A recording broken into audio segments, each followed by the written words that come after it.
Hey everybody, it's Bruce and George here from WaterBear, and today we're talking about Masters qualifications and in particular how it's possible to do a Masters if you're a busy professional creative and even if you go on tour. So with us we've got George Donoghue, probably the busiest man I know. Now when we talk about the Masters at WaterBear, we always say it's designed to fit around your life, your professional and personal life, not the other way around. So now that George has handed in the final bit of work on the Masters, I think it'd be quite nice to unpick that and see how it worked in practice. Yeah.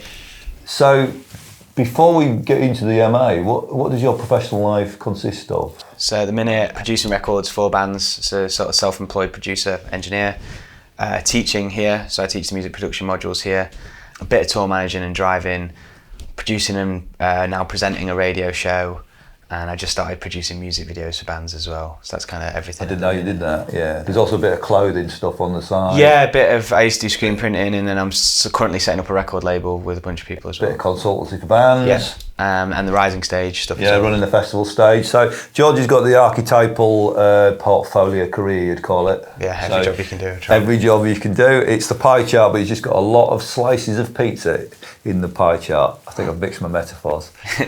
So how did it work? So you were already busy and there was an MA. Obviously it's work-based learning, so the idea is you can take a lot of that stuff and frame it in the context of the Masters. Yeah. You're unusual, well, you have a degree already. Yeah. You'd probably for this, the weight of your experience would mean that you'd get on the Masters anyway. So you've kind of done a degree in the University of Real Life, and you've done a degree. Yeah. I think I didn't actually, because I didn't actually have the certificate. I couldn't find it, so I think I actually ended up qualifying on life experience anyway because that form. Interesting. So how did you take the professional experience and put it in the degree and in the Masters, and what happened? Well, initially, I had a project that I wanted to sort of base it on. Kind of how my business is this 360 idea, and that's what I was going to write it like. Is that the sort of modern musician and like having this portfolio? But then I quickly realised, okay, that's not. How do you explain all these different things in these essays? Yes. So I decided to hone in on one area of that very quickly, so it was doable. So for me, that was education, right? Because that was kind of an evolving area of what I was doing, and I was doing lots more of it as we were going, and it just kind of almost made it right itself for me that way, because it was evolving, but also because I was trying to get better as a teacher and learn more. Yeah, it meant I was already doing the research. You're already doing the research. You're kind of doing the thing already. And did you get guidance on how to? Because obviously your Masters evolved and became more focused. Yeah. How did that process happen?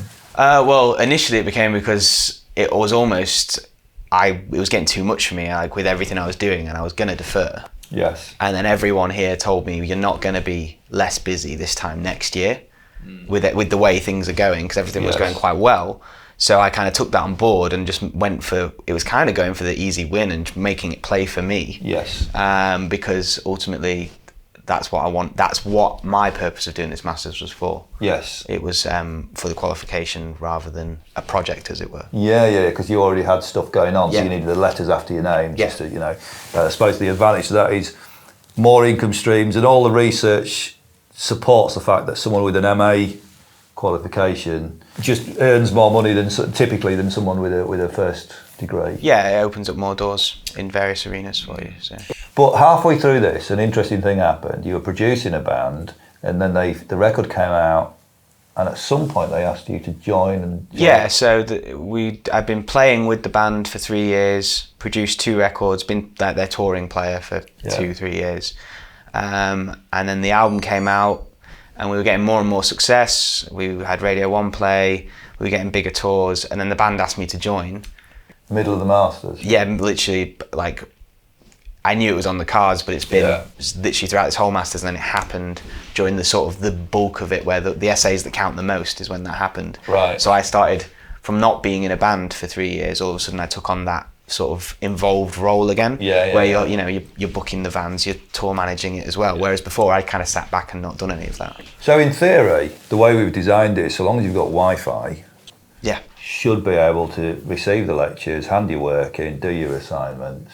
Yeah. And you should be able to work on tour, but in practice, how did it work out?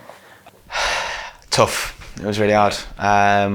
Just coming back off like a 20-date tour, whilst having my final thesis hand in, was stressful and hard, but completely actually doable. Life threw some curveballs at you as well, family situations. A bunch of family stuff happening, going on at the same time as it all, and obviously still trying to run my businesses. Yes. At the same time. So how did you make it all work? Delegated my time really efficiently, but also gave myself a break when I knew, okay, I just need a brain break. Yeah. I'm going to go out with everyone and enjoy it. And I know personally I work well in sort of windows of 40 to 45 minutes. Right. So that almost lends itself to tour life as long as you can prep your brain. So I was, for example, I knew the Channel crossing takes 30 to 40 minutes. Yeah. So I was like, I'll drive in the morning so I could prep my brain. Yeah. And be awake. I was thinking about the Masters, and then as soon as we got onto the Channel Tunnel, everyone else nodded off, and I just opened up my laptop and just wrote for 30, 40 minutes. Okay, yeah, so really good time management. Yeah. Any other specific tips for anyone else in this position of having to do stuff when you're on tour, especially stuff like that? Well, yes, letting everyone know that that's what you're doing. So everyone in the band knew that I had to do my Masters. And were they cool about it? Yeah, they were totally cool with it. They were actually, I made them make me accountable. So if I was ever getting distracted or messing around, they'd be like, dude, you got work to do, which isn't unheard of for me to get distracted. They knew about it. For example, actually, there was one day where it was actually getting up to the deadline, and I was like stressed, and they did the load-in for me. Right. And they were like, we've set up as much as we can, but we don't know how your in-ear rig works. Right. So we've done everything for you. So all you have to do is walk on stage. And that they were like, really good bandmates in that sense. And, and that is, it's that teamwork of being on tour. Sometimes you've got those roles. Tell us about the headphones, because that's a good idea. So the headphones, I bought noise cancelling headphones, which is one of the best investments if you are touring for me. Because in general, there's just a lot of van noise, just rattling, motorways, people chatting, and you can just flick them on. And because I get distracted so easily, it means it kind of pulls me out of that conversation, so I can't go, oh, actually, and get distracted. Yeah. Because I'm, as I said, easily distracted. So now the whole thing's finished and you've handed the work in, it's just that kind of anticlimactic waiting for the marks, isn't it, and the grade and everything. But how do you feel now? Do you feel anything's changed with the process of doing the Masters? I feel more confident. Do you? Yeah, I feel like I understand a lot more of all the different things I do. I know what I can and can't take on. Right. I've actually started saying no to a lot of things because I know actually I don't want to take on anymore. I want to have a little break. But also I feel more confident in what I base my project upon. I feel like I'm 100% in it. So if we're in a meeting now talking about education stuff, I can be like... Well, you're a recognised expert, and that's one of the functions of the MA, that as well as your music industry activity, your studio career, your artist career, you're also a professional educator now. Yeah. And it sort of validates that to the world, I suppose. Yeah, for me that's massively, I suppose that's, again, really supported because of the subject I did by and on. Yeah. Yeah, very interesting, because I did my Masters in 1999 and I use it every day, and I don't think I could have set up WaterBear. Well, I couldn't have set up WaterBear without it, and I couldn't have set up other businesses as well.